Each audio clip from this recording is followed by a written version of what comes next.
What it do, YouTube?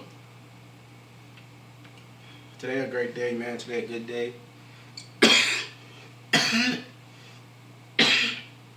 Next up, we got this cop. We got a cop sprays army guy, and the army guy is begging for his life. And I just seen this shit on my Instagram, and I'm like, I should react to this because this is something real life scary and dangerous and really messed up in this world. And I want to react to it. I want to see in my vision like what really happened, and this world is just like going crazy, man. Like I don't understand, man. I don't understand, but we finna react to it. And if I pause it here and there, my fault. I'm just trying to see what the fuck going on and why this world like this. Let's get it. We don't know exactly when Officer Joe Gutierrez was fired, but we know he was terminated following an internal investigation that found department policy was not followed. Now, the other officer is still employed with Windsor. Look, fire officer fired after. So you telling me this nigga only got fired? What? Police. Their body camera footage, along with the personal cell phone video of the man they pulled over, show us what happened in December. Now, we've watched these videos many times to put the story together, and it does not get any easier. Viewers should be warned, this video can be disturbing. 6:30 p.m., December 5th, 2020. Lieutenant Karan Nazario, driving in his army fatigues through the small town of Windsor, Virginia, saw flashing lights in his rearview mirror. He wasn't sure why he was being pulled over. According to his lawsuit, he slowed down and put his blinker on, indicating his intention to pull over, but didn't do so for another minute and 40 seconds, which he later explained was in order to find a well-lit area. Driver, roll the window down. Put your hands out the window. Turn the vehicle off. Put your hands out the window. Hearing these different commands while sitting in his car with his seatbelt on, Nazario began recording from his own cell phone and put his hands out the window as ordered. Turns out, Officer Daniel Crocker had not seen the temporary license plate taped to the back window of Nazario's brand new Chevrolet Tahoe. And seeing tinted windows and a driver not stopping right away, Crocker decided it was a high risk. Bro, these cops really look at this. This is scary, bro. Y'all. Traffic stop.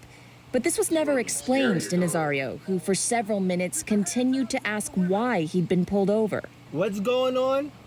How many occupants are in your vehicle? It's only myself. Why are your weapons drawn? What's going on? Get out of the car now! I'm serving this country and this is how I'm treated? Yo, what? Guess what? I'm a veteran too. I learned to obey. Get out of the car! Body camera footage shows Officer Joe Gutierrez, gun drawn, unfastening the Velcro around what may be his taser at this time. What's going on? What's going on is you're fixing to ride the lightning, son. The lawsuit says Nazario thought ride the lightning meant he could be killed. I'm honestly afraid to get out. Can I you should be. Get out, now. I have not committed any crimes. You're being stopped for traffic violation. You're not cooperating at this point right now. You're under arrest you're being detained, okay? You're being detained for a obstruction of traffic violation. I do not have to get out the vehicle. You haven't even told me why I'm being stopped. What? About 2 to 3 minutes in, Officer Crocker tried to open the driver's door. In his report, he wrote, quote, "When I attempted to unlock and open the driver's door, the driver assaulted myself by striking my hand away and pulled away from Officer Gutierrez's grip." But in his own body camera footage, Nazario is not seen striking anyone. Crocker's report also says that at this point, Gutierrez, quote, gave several more commands to comply with orders or he would be sprayed with his OC spray. But no such warnings could be heard. Gutierrez just sprayed Nazario, still without either officer having told Nazario what exactly he was pulled over for. That's f***ed up. That's Get out of the car now. I don't even want to reach for my seatbelt. Can you? Take your seatbelt off and get out of the car. You made this way more difficult than it had to be. Get on the ground. Get on the ground. Can you please talk to me on the about ground what's now. going on? Can you please talk to me about what's going on? Why am I being treated like this? You're Why? not cooperating. Get on the ground. Lay down, you're gonna get tased. The officers handcuffed Nazario, then stood him back up.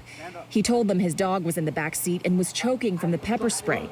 Medics arrived and the conversation mellowed. What would have been a 2-minute traffic stop turned into all this. Nazario explained why he didn't immediately pull over.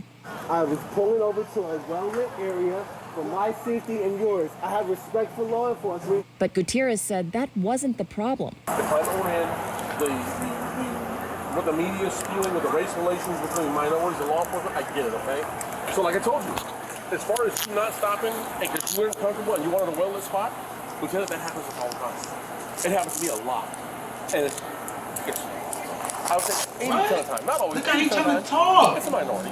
And while the officers couldn't understand, What the do y'all see this shit? Bro. and why Nazario didn't get out of the car as instructed, I want you to comply. Nazario said he didn't know why he was being stopped. I've never looked out the window and saw a gun blazing immediately. Gutierrez eventually told Nazario that he had a conversation with the chief of police and was giving him the option to let this all go. There's no need getting this on your record. I don't want it on your record. However, it's entirely up to you. If you want to fight it and argue, I mean, and I don't mean that disrespectfully, okay? I mean, you have that right as a citizen. If that's what you want. This nigga trying to plead because he know he fucked. This nigga know he fucked up. Like, bro, like, oh my. But that shit just really pissed me the fuck off. Like, you was just finna kill this man. Bro, y'all was finna kill this man. Y'all was finna kill this man. And this was y'all. This shit's getting scary, bro. These cops just doing whatever, bro. Like, they want, bro. Like, they just killing people, bro. Like, this shit's getting out of hand. Oh, just imagine if he had kids in the car. Bro, they didn't check for none of that.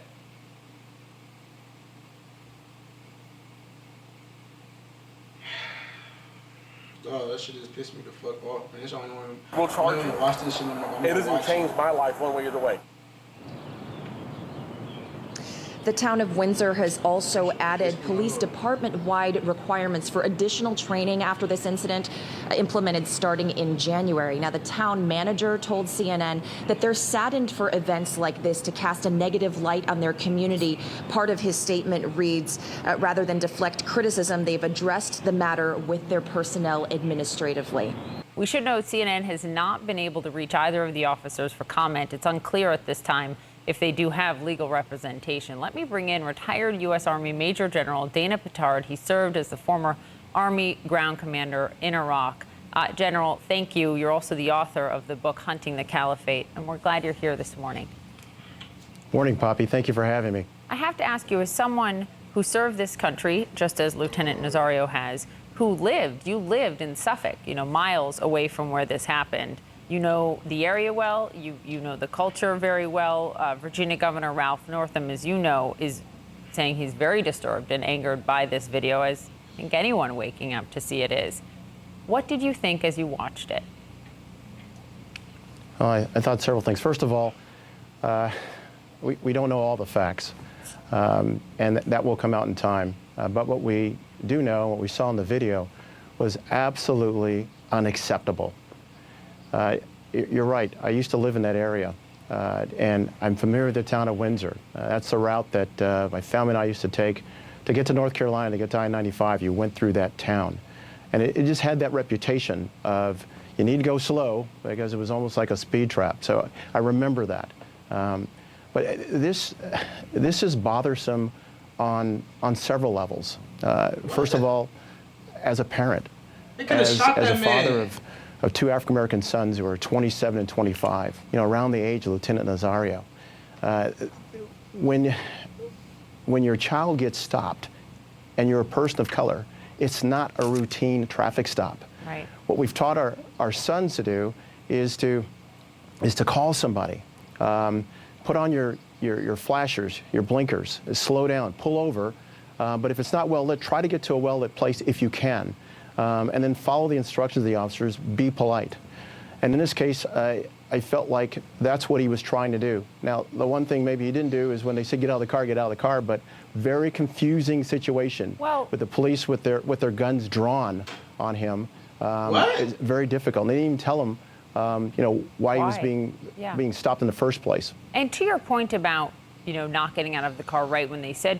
But they are this shit. I'm done watching this shit, man. If y'all want to watch the rest of it, I'll put the link in the bio, man. I'm done watching this shit, but that shit just pissed me off.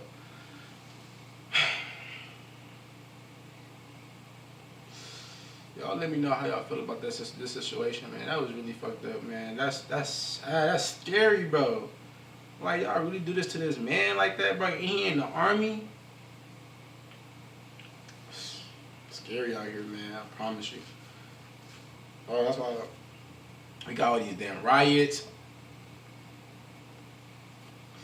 That black and white shit gonna always be like, man, we need to just come to, I don't know, man. This getting scary. It's like Martin Luther King all over again. But y'all let me know how y'all feel about this video. We gonna tune in for more. And I'm tuning in for more, man. Peace.